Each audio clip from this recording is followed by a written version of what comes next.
something to also Eastern Speech Out would bring out other small books. Hello, everybody. Thank you for being here at Lit Talk at the Dallas's Lit Festival.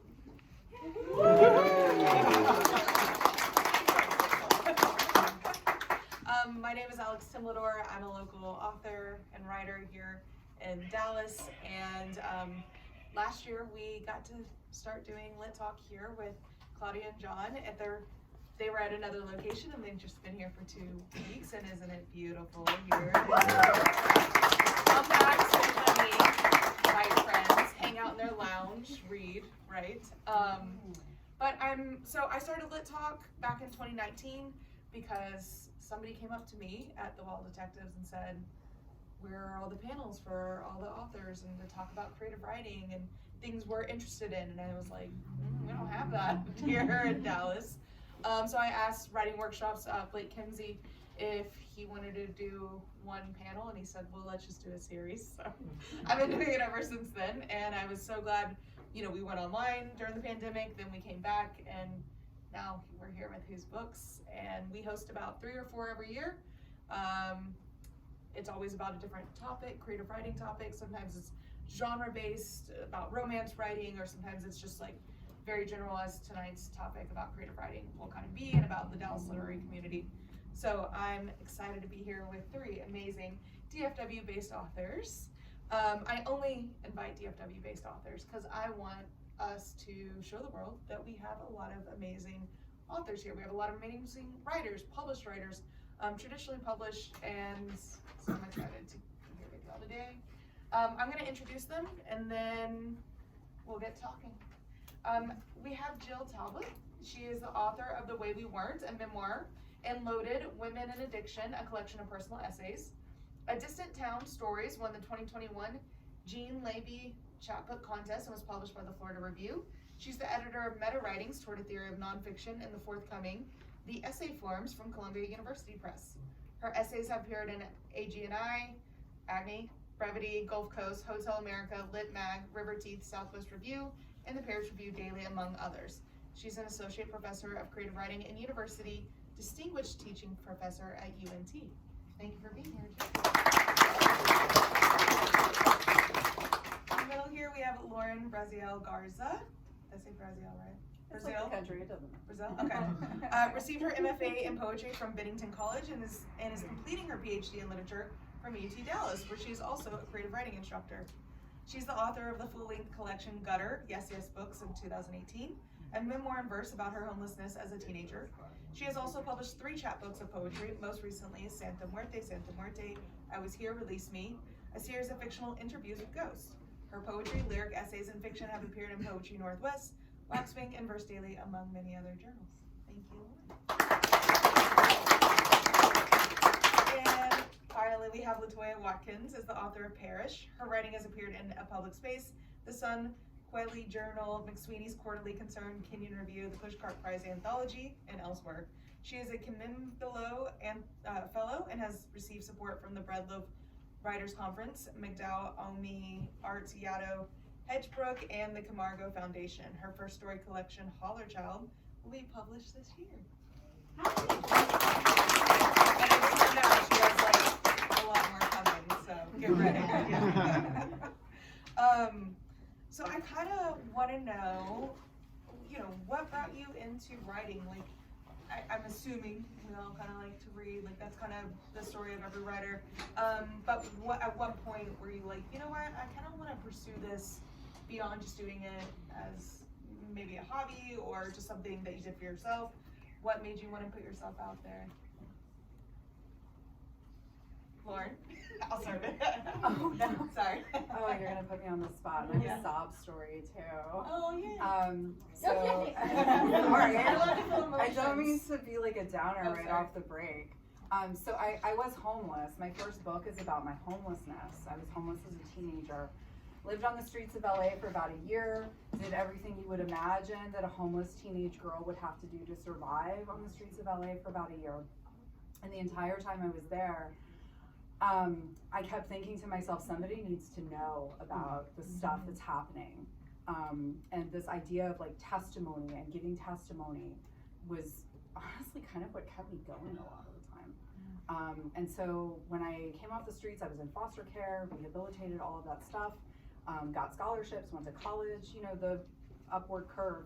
And the entire time I was kind of like hyper-focused on being a writer just to give that testimony.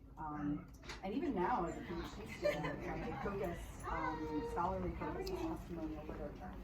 Published Gutter, which is a memoir in verse, and I'm working towards helping other people let their voices be heard and have their stories published. That's a huge passion of mine.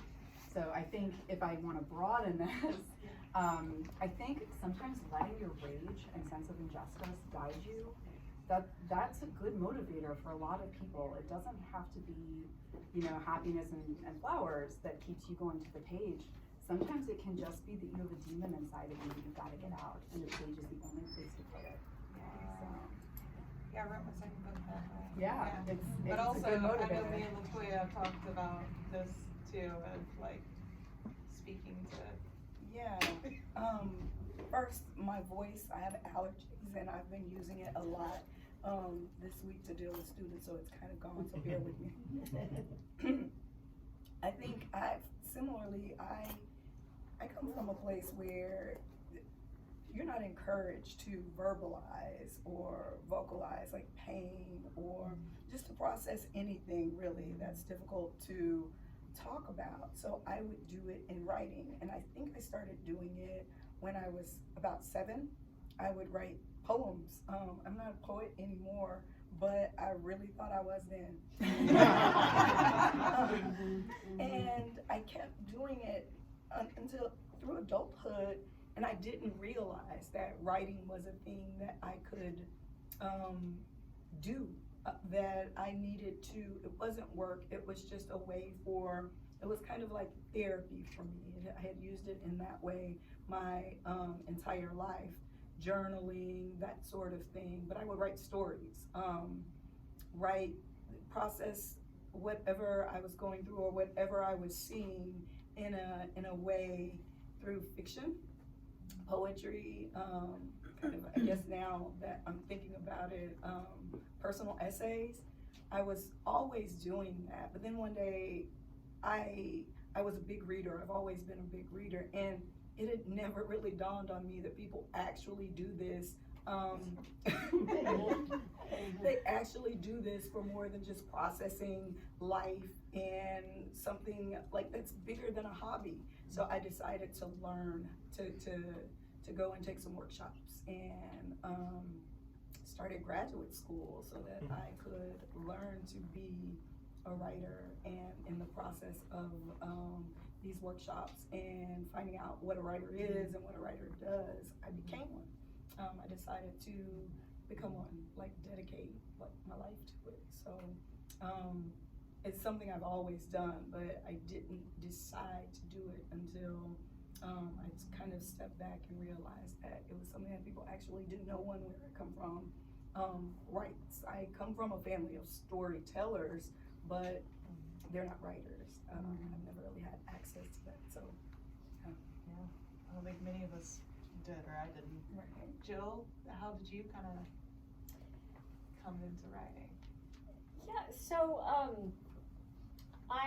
first of all, this is a beautiful space. To just like admire it, and I love the white bookshelves. It's so beautiful. And I've never met any of these people, so this is really fun for me to hear you. I was a writer before I knew I was a writer. I think it's a very common thing. So I grew up as the daughter of a Texas high school football coach. So those of you who are from Texas know what kind of pressure that is, what kind of visibility that is.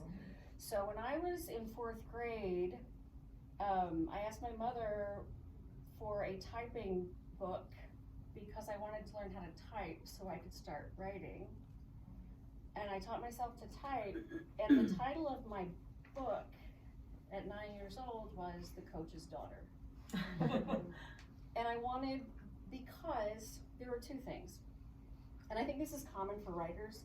I grew up in a family who did not talk about things. Yeah. That and secondly, I wanted someone to know what it was like to be me and to live my life. So then that turned into really bad poetry in 8th grade when I wrote lines like, yesterday when I saw you in the hall, you did not speak to me at all.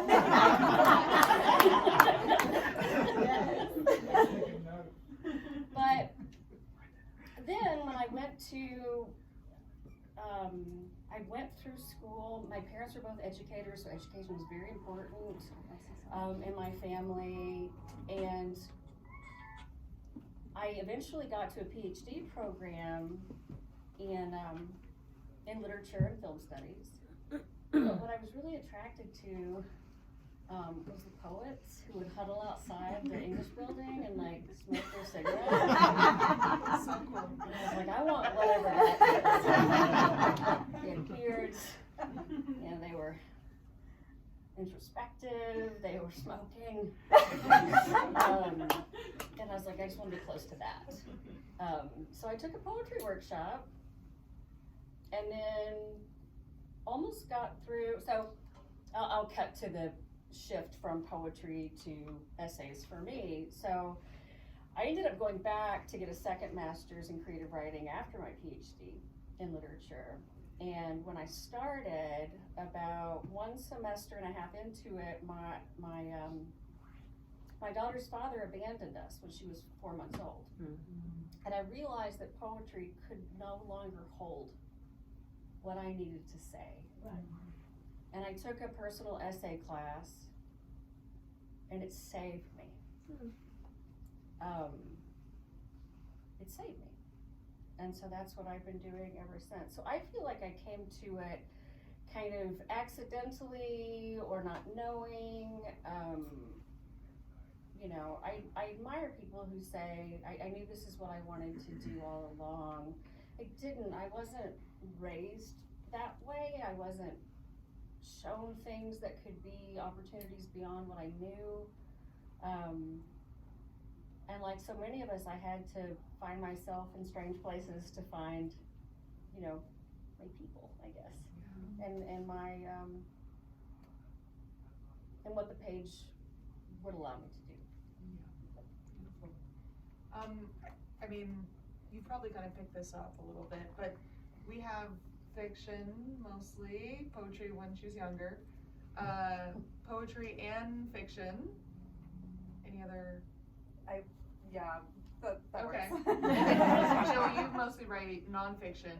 Yes. As well. Okay, so, you know, what is it about these genres that you are able to tell your stories or process your experiences? Like, what is it about the genres that you write in that you're like, this is what's speaking to me? Maybe right now as a writer, maybe that would change, but, and Laura, you change between these two, so can you speak to some of that? Can you also answer that? Yeah. Did you want me to? Oh, you anybody can start. Sorry, I just said your name last. I let the project determine the genre. And so I pick a point on the horizon, whatever that point is, the direction that I have to go, the genre will appear. So like with Gutter, that was the memoir in verse. I think I wrote an entire book that was like first person, past tense, prose, just talking about it. And first of all, it was like super cliche. It was filled with stuff like I cried in an alley. Like there were like at least 500 sentences of I cried in an alley, and it just wasn't working. And so I realized that for memory and kind of going back through memories, particularly memories of trauma, poetry I gravitated towards it. Traumatic memories have this way of becoming very nebulous and amorphous. And poetry is a wonderful genre to dive into nebulous, amorphous things, especially things that have these kind of tenuous connections. I wanted the reader to journey with me from connection to connection in these memories. And so that's how it worked out for Gutter. But then like in the project now, it started as poems. It started as these fake these fictional EVP transcriptions. So I pretended that I was interviewing ghosts and wrote down these interviews with ghosts. And I had this whole series of poems from the EVP transcriber with these, like I interviewed the atomic bomb that was dropped on Hiroshima, and I interviewed La Fin de Muerte, and I interviewed Judy Garland, who had been reincarnated as Mount Kilauea. And then when I got done with those, I was like, well, I want to know more about the interviewer. And that's when I started working on the stories. And so like the project now is this epistolary novel where you get this narrative arc of this crazy EVP transcriber that lives in Dallas, and she's interviewing ghosts, and she's also solving mysteries, and it's, but anyway, the genre was determined by where the project wanted to go. So it started poetry, but then it had to go into fiction because the poems couldn't explain this person. It had to be stories. So yeah, that's kind of my answer for that. How about you, Jill? Yeah, so I mentioned the transition from poetry to the essay, and for me it was when I took one nonfiction class. I've only had one nonfiction class, and it was a gift to me in the personal essay. As a poet, when I heard creative nonfiction, I thought for some reason it was going to be about like geology or geography, or like we were going to have to write about science. But anyway, so we get this assignment to read the introduction to Philip Lopate's The Art of the Personal Essay, which is problematic in some ways. But when I started reading about who the personal essayist is, of being intimate and honest and world-weary, which is a phrase I absolutely love. And then he quotes the Fitzgerald line about, I misquote it, but the true test of intelligence is to be able to hold two opposing ideas in the mind at one time and still be able to function. And so I thought about that, and I thought, yes, because it's so hard to live in our minds not knowing the ways that we can express them, and not knowing that how to trust the way in which we do think about things and we do see the world. And so I thought also the way in which it's grounded in interrogation. You know, I've always questioned myself and my motives and my impulses. I was diagnosed with severe ADHD at 50, 2 years ago, so that explained a lot. But what I didn't know before that is that my mind was like kind of going back and forth, or I was being impulsive, and then trying to figure out why. So like trying to figure out why I do what I do was just something that was very instinctual and organic to me. But I want to say that my favorite part of the genre is introducing it to other people. The beginning nonfiction class at UNT or wherever I have taught it is my favorite thing to do, because students who are enrolled in the class, and I ask them on the first day, why are you here? Fiction was closed, poetry was closed. Or I need another creative writing. I'm creative writing track, I need another creative writing class. And the way in which the world opens up, and they open up, and they share things that they never shared before, or to read other people who, like one of my favorite essayists is Lucas Mann. I highly recommend any of his work and all of his work, but we were reading an essay this semester in which he was talking about body image issues, which the students found so refreshing that a man was writing about this, right? And he has a moment in this essay when he says, I've never written that sentence. And how universal that is, right? I've never told anybody this, I've never written that down, I've never put this on the page. So, I mean, you know, I just, it has kind of, my teaching has overtaken like why I love the genre, because I love giving the gift of that to students at whatever level, to say what you need to say, I'll help you shape it into art. Love that. LaToya, what do you love about fiction? What speaks to you about it? Writing fiction for me is, I've been writing a lot of nonfiction over the past 2 years, but writing fiction to me is fun and exciting, and I feel like I get to go deep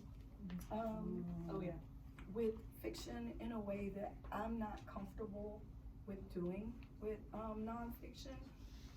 And because of the way that I come to character, none of my characters are just, like, I don't know if this is true for anyone, but none of my characters just pop into my head from thin air. Like, they're people that I see in a coffee shop or on a stop, or sometimes they start out as a family member. And I get to kind of add on and layer that. I take my characters to therapy, which is something that I told somebody this recently. They were like, "She doesn't." I have a contract with 2 therapists, and we work together on my characters. They know what I'm doing when I come in. So we do an assessment for any character that I decide to put in a world. I keep a Rolodex of different characters, and when I figure out that I have a world for one, I'll pull them and work on that biography, and then take them to get their psychosocial assessment. That's cool. Very cool. It's a fantastic idea. Sometimes they are, encouraged to keep coming back. So some of them get to go to therapy, and I really enjoy kind of putting them in the world. Even I don't write. I've realized, I think we talked about this at the Dallas Lyric Festival. I realized I'm coming to terms with the fact that I don't write easy, beautiful beach read type of things. So a lot of these things are very difficult for me to process. So I really need to drive a lot of them into these characters, most especially if the character started out as a family member and I didn't change the name. Because they can read that same name and not see themselves in it at all.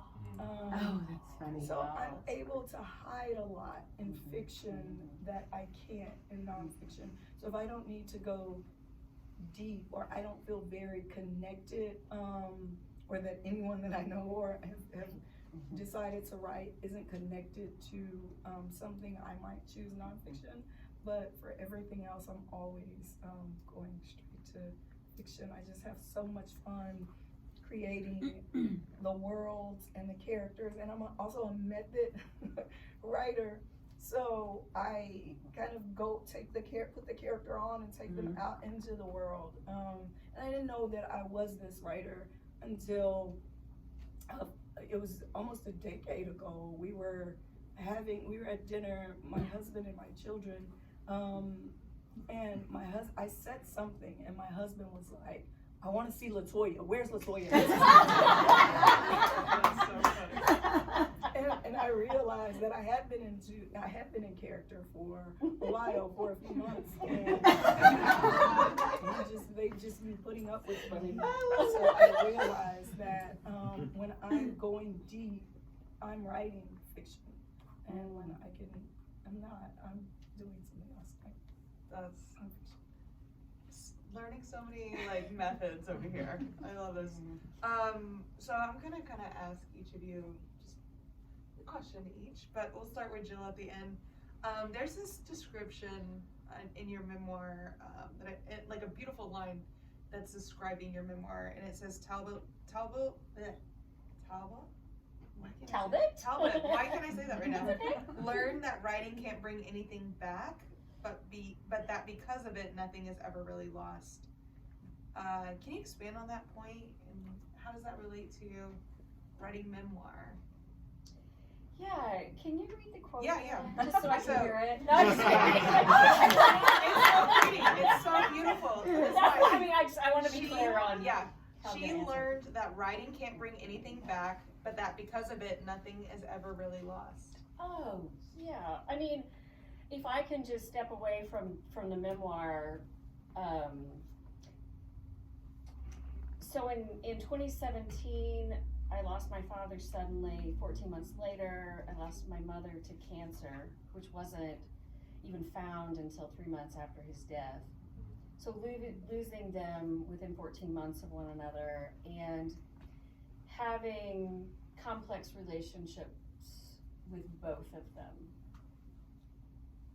And also if you've experienced anticipatory grief, you know what that is like. So I love spending time with my parents now in my writing and going back to favorite times, more difficult times, as a way to apologize for things, say I'm sorry for things I never said I'm sorry for. But going back to the way we weren't, which is essentially about the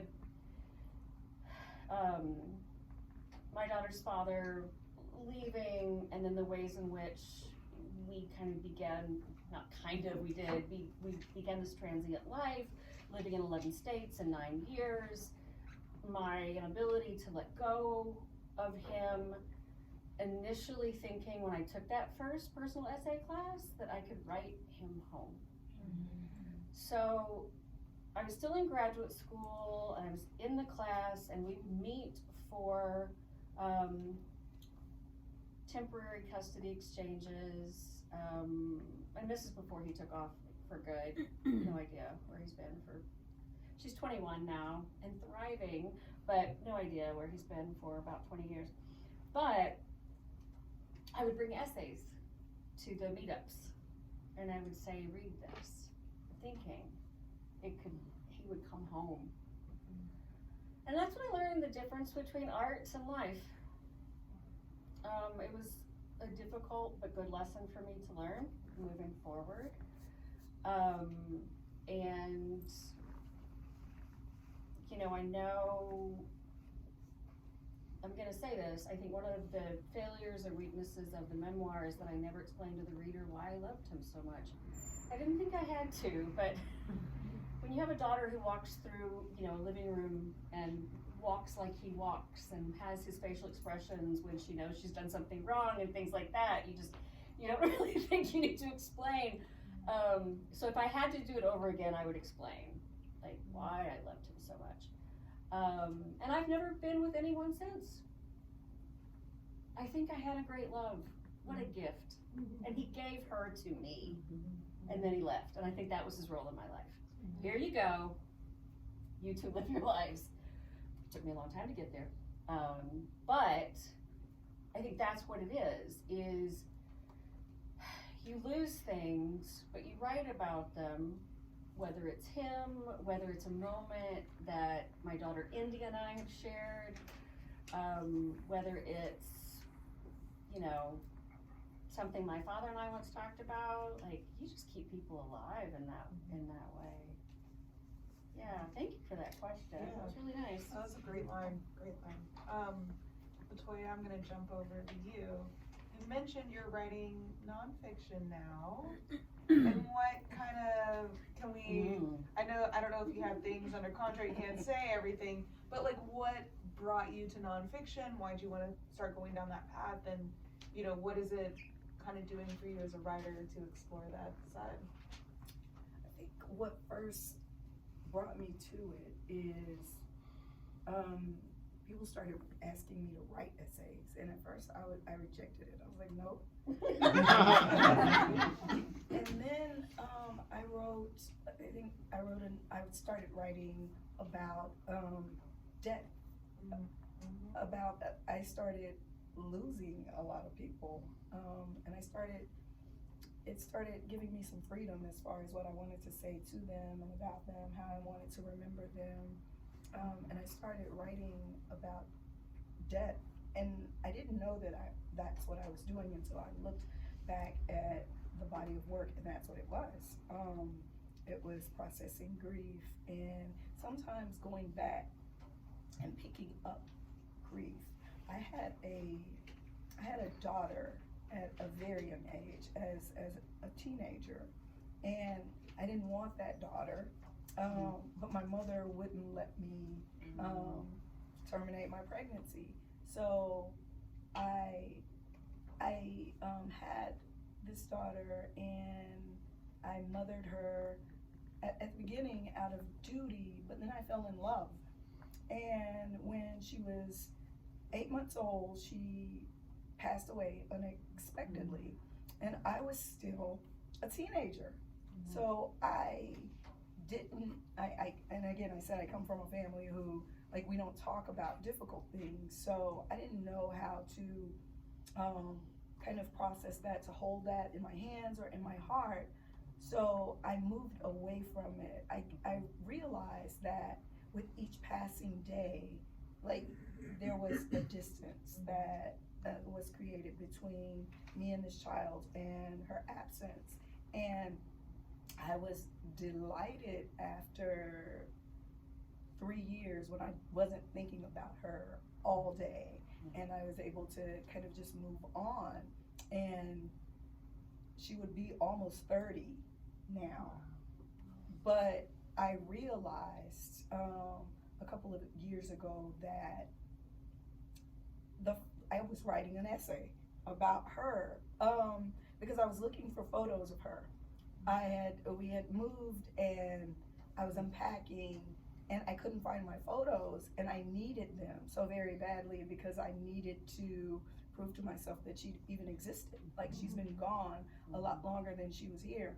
And I sent out a group text to my family, to my sister, and I was like, I'm having a meltdown. I don't have any pictures of Kiera. And was she real? And she sent me a picture that she had in her senior book. So I sat down and I started writing about that, and I realized that I never grieved her.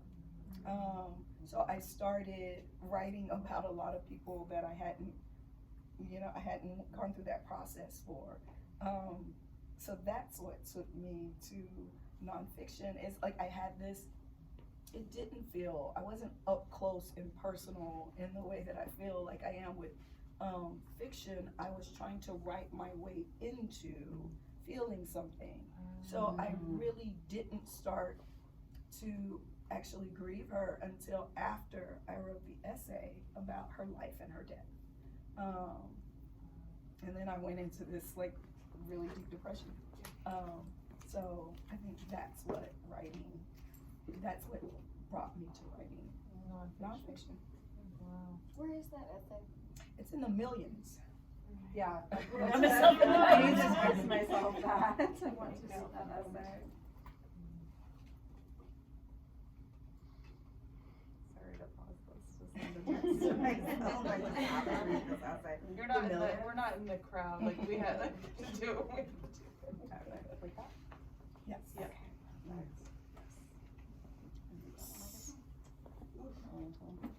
So Lauren, me and you were talking, because last night we were interviewing live, we both read, which fantastic, monthly poetry, or usually poetry, sometimes fiction, reading, let's go to it. Anyways, but we were kind of talking about mythological figures, and I was thinking, in a lot of your work, you speak to Santa Muerte. You mentioned, is it Little Boy? Yeah, Right? Little Boy And Judy Garland, and I know you're kind of interested in like these either figures that are mythological or real historical things that are maybe not figures, like the nuclear bomb. What is it about like writing through these kind of figures that draws you? What is it about these figures or things that makes you want to creatively write stories and poetry and such? Yeah. Oh gosh, I don't know. I think, well, it has to start, I guess, with my own desire to write testimony. But when you're writing testimony of something that is not you, a person that is not when I am writing testimony, or when all of us are writing from the voice of someone that is not us, it can be really easy to speak for someone rather than speak through them. But writing a mythological figure, a figure that has never existed, or a figure that belongs to everyone. Like if I write from the voice of the moon belongs to all of us. So if I say something that people don't agree with in the moon's voice, that's fine, because that's my interpretation of how the moon speaks. Or Judy Garland, reincarnated as Mount Kilauea, that's such a stretch. I'm not gonna say anything that could be speaking for Judy Garland and perhaps even muting her story. So I'm really drawn to not muting the voice of real figures, living figures, and all of the public figures that I write about, whether they're historical or mythological, I feel like they're shared. We all create them, we all sustain them, and so I think it's easier to kind of inhabit them temporarily and then put them down for someone else to pick up and inhabit if they want to. What other figures have you, could you share? Well, there's La Santa Muerte, there's Little Boy, there's Judy Garland. I'm trying to think of the other ones. Within the manuscript that I'm working on now, I have a lot of, I guess I homogenize large populations. So like there's the Dead Girl, I call it the Dead Girl poem. It's not literally called the Dead Girl poem. It's a poem about a house constructed out of victims, female victims of violence. So it's a metaphor. And so their voice is one voice. The entire poem is first person plural, so it's we. They're all speaking as we. You put me on the spot. Sorry. I'm trying to think of more. I didn't want to ask people like, what's your favorite book? But I figured.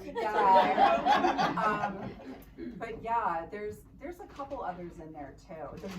The Moon's Testimony is another. Are all of the famous people reincarnated as something else? With the exception of, I guess the Moon was never a famous person. I mean, Judy Garland or others. Yes, no, they're all reincarnated, and they're all reincarnated as things that are connected to the original. So like the Little Boy is reincarnated as a musk thistle plant in Los Alamos, New Mexico, which is where they invented the atomic bomb. So this bomb that killed hundreds of thousands of people gets reincarnated as this kind of annoying weed that you don't want to walk into because it'll scratch you. You know, and thistles are pretty to look at, but nobody actually goes and picks thistles and puts them in a vase.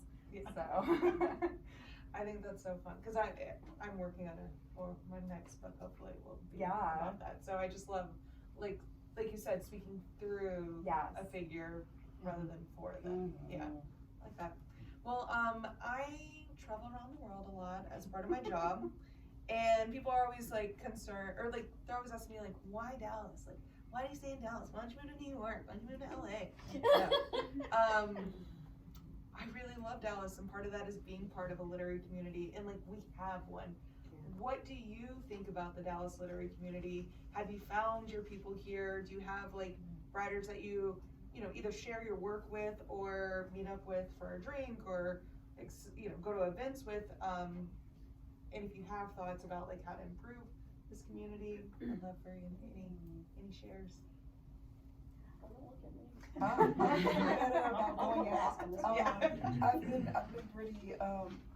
pretty bad about going out. I just stay in and write.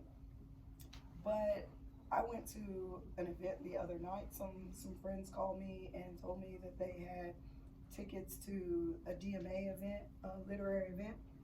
So I went there, and I've been connecting more. I think Dallas writers, the Dallas literary community is, we're here, like they're here, and they're always reaching for you and looking for you. You just have to be listening and paying attention and plugged in, and that's the part that I'm really bad about. Social media and emails, responding to emails, like, but I think they're here and just kind of responding and staying plugged in It's just so big. Bless you. And it's just so big, and there are so many. I think we were talking about where we came from, like where we drove from when we first got here. It's really, I don't know what the center is. Like it should be this, but they hold events all over the Metroplex, so. Do you feel like Dallas literary community, like, let's also go into like nationally, what do you think about the Dallas literary community and how we are held in a national perspective? I remember it was probably like 2013, 2014, and Cheryl Strayed, those of you familiar with her work, tweeted, she's a memoirist, Cheryl Strayed, yes, look her up if you don't know her. As I tell my students, this is someone you want to know is living in the world. But she tweeted, what are the writers who are based in Dallas-Fort Worth area?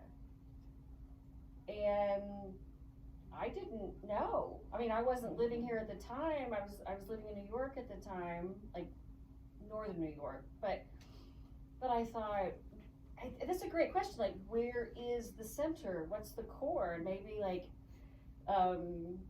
somebody needs to create a Dallas literary center where like huge donors to create a beautiful space, where we could hold workshops and seminars and readings and events and fancy things. But I mean, as someone who lives in Denton, I don't feel like I'm a part of it. And I'm also like LaToya. I mean, and I got this from my mom. She would say, once I get home, I'm home. And so when I get home from school, like, I'm home. So that's another thing. But like this, I was so honored to be invited to do this and excited about it and, nervous about it, like all the things and but it's the thing about like, once you get there, it's fine, and you're so glad you came. So how do we like do more of this and,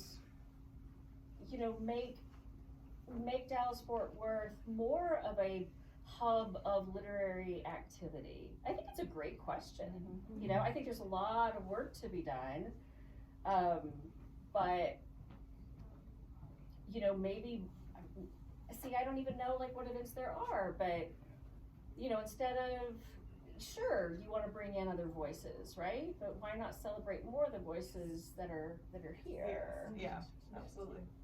Lauren, how about you? Oh, I love Dallas's literary scene. I always tell people that don't know it very well, like I have lots of friends all over the country, and I'm like, it's super tight knit, everyone knows one another. And I feel like that's true. Like, I may not be besties with them, not that we're enemies, but like not that I have these vendettas against other writers. Like, I'm friends or acquaintances with, I feel like most people, and I feel like most other writers in Dallas, it's the same way. Like, we've all bumped into one another at least once or twice. So it's really positive. Yeah, super positive and like supportive. Super, supportive, definitely. And I'll just plug some of the events that happen. There's Inner Moonlight every single month at the Writers Garret. The Writers Garret, I feel, is like this wonderful gravitational center for Dallas. And of course we have Dallas is Lit happening, which Erin, I feel like single-handedly, I don't know how, like you're an octopus, but all together for this literary festival. And then we have Deep Ellum Books and Deep Ellum, and they're a wonderful publisher. They started with translation. They do amazing translations. And they're moving into poetry. I can see their poetry. I won't point them out. Anyway, they're moving into poetry. They're moving into other things. And there's other festivals that happen. So I feel like, get on Instagram, friend people that are writing, and then find out who their friends are and connect, and everyone is so friendly. I'd love to see it grow more. Yeah. But my husband and I are finishing our PhDs at UTE, and we were considering, I was doing job searches across the country, starting to get some nibbles. And then when I thought about leaving the Dallas area, I decided that it was a hard no. It was mostly the literary scene here. I don't want to go to some strange city that might have cattiness or animosity, or the crowd is too big or whatever. Dallas is the place. Yeah. Well, we have a few minutes if anybody wants to ask any questions of our panelists, you're more than welcome. Throwing it out to the crowd. Yes. Hi, my name is Jessica Hayden. I got back into writing this year. I just finished a writing course. But I had trouble with doing fiction writing. I felt like it was like pulling teeth.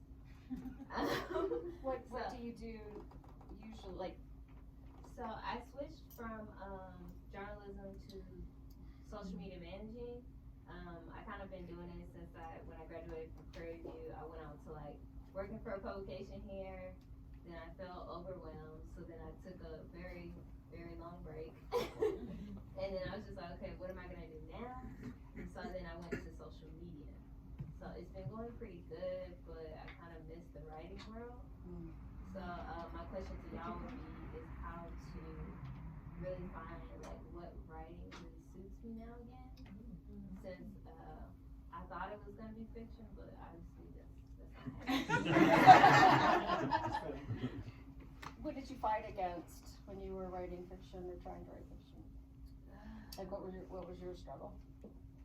My struggle was trying to convey my story of the prompt that was given to me, that I was just like, okay, I'm about to make this do. But but it came out like, you're not talking normal. You're not talking how they would talk. And I was just like, how am I not talking how they would talk if it's a cartoon animated type of story?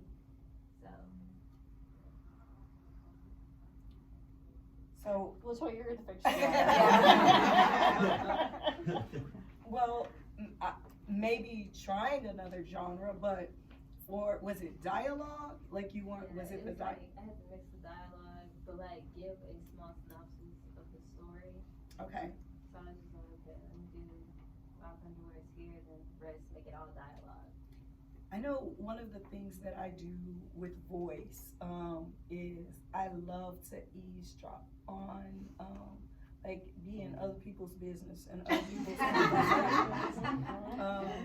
I actually have my students bring me back a transcribed conversation that they've eavesdropped on, and I want all of the gestures and the way that they sound, who cuts who off, if they do what they do with their hands, so that you can get how they speak on the page and people believe it. Now, the way that you render dialogue isn't necessarily the same thing as the voice of your character, because we think a little bit different from the way it actually comes out. So kind of thinking about that as well is important, but I would say do some eavesdropping exercises, and you might actually find some stories there. Listening to other people's business, because people will say anything in public. But just kind of working on that, the voices of your characters and the voice of your narrator, because it might not necessarily be, the same characters that are speaking. Spending some time with that, and reading your work, reading their words, the words that they're saying to each other and to the readers, out loud. That really helps for authenticity and what, because people will tell you, like, I don't believe this, they don't sound like that, and it's like, what am I supposed to do with that? I think running all of these different types of exercises and understanding or listening to what people sound like when they're speaking, and I think that's a good place to start when you're dealing with that issue. Does anybody else want to? Great, yeah. Absolutely. I would just like to say, I do not respond well to writing prompts. Yeah. And I do not want to disparage any writing instructor or writer ever, but sometimes that may not be the way in which you work best. So just keep that as an open mind as well. Like maybe prompts for like me, I just freeze up. I can't do anything with it. What advice would you have to those of us who may be graduating tomorrow at 12? Just a degree in creative writing. From where? UNT. Oh! I know, we've been in so many like of the same rooms a lot where we can talk. No, I had Gabe and Dr. Perry for my nonfiction classes, but Oh, they're awesome. wow, how exciting for you. But yeah, I'm planning on taking a gap year, but I guess suggestions for what to do in that time. What's your focus? Nonfiction or? I'm going back and forth between fiction and nonfiction. Fiction, nonfiction. Ideally both, but Like short story or novel? novel, just because I don't feel comfortable with anything really fiction, honestly, right now. Okay. Which I used to think I wouldn't be able to say about nonfiction, but I've been feeling better about that lately. So. Well, if you had Gabe and Sarah, then Yeah, they're awesome. Yeah. Alright, what advice do we have for? Do you have any long-term goals, or you just want to like take the gap year and not think about things? I would like to get my master's somewhere. Do you have an interest in the UNT program?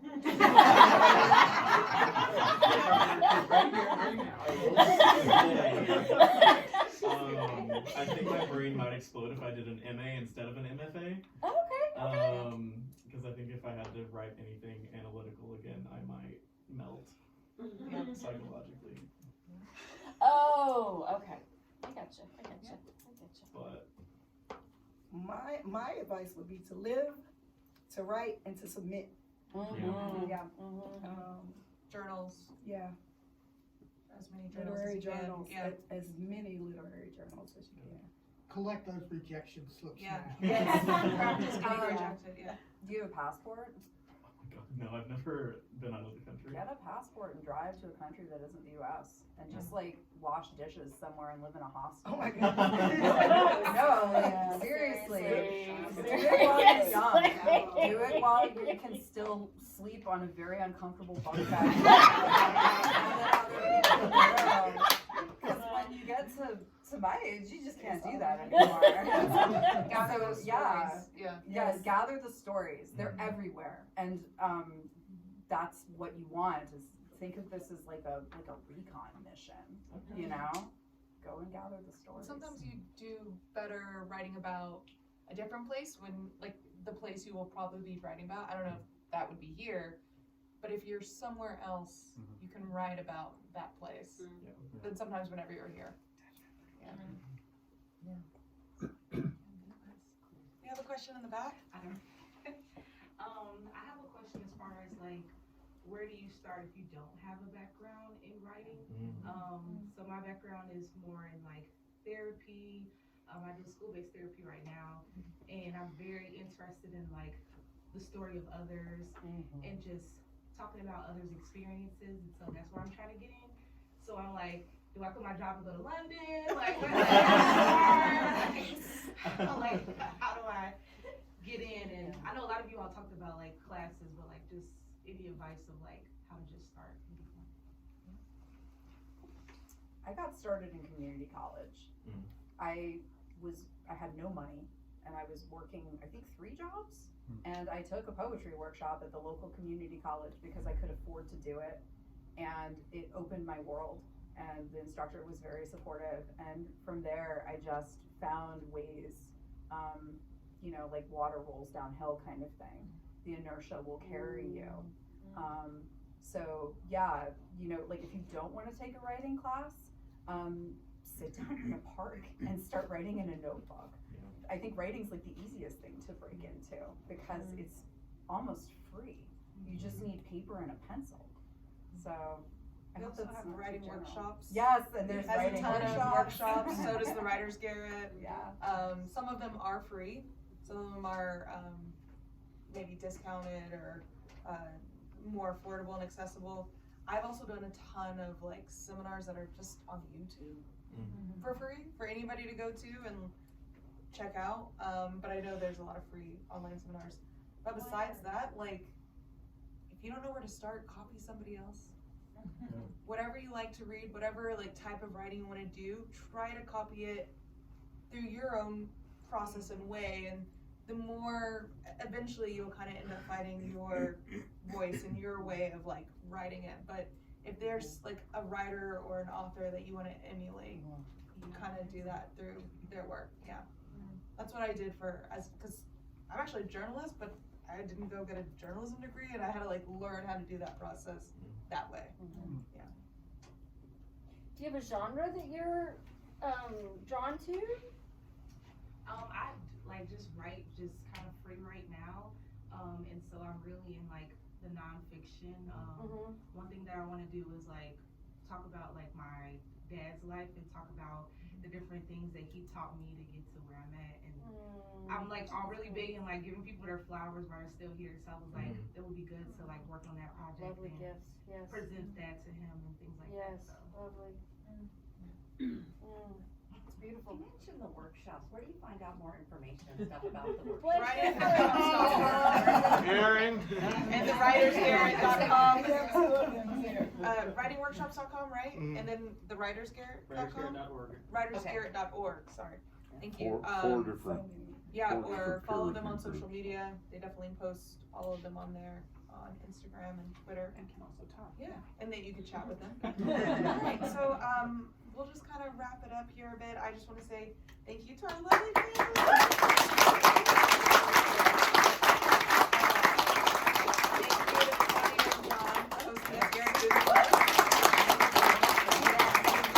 Thank you to writingworkshops.com for always supporting us. Thank you to the Writers Garret for supporting us and our authors and hosting Dallas's Lit Festival. Tonight we have first drafts at Wild Detectives. After this, go have a drink, meet some other writers, connect and chat. There will also be a raffle. We are giving away some things, including a couple tickets to Meow Wolf. I see the hat. When the Meow Wolf and Grapevine opens, we have a couple of tickets that are we're giving away for that. We've got some tickets for our events tomorrow night that I will talk more about over there, but please come. We're giving away free stuff. And also we do have some books here Yes, for sale from some of these authors, so if you'd like to buy a book, I'm sure they would love to sign it, and if not, support them online by following them, writing them great comments and reviews or whatever it may be, and writing whose books great comments and reviews on things. So thank you again for being here, and I hope to see you at future Lit Talks. Thank you all.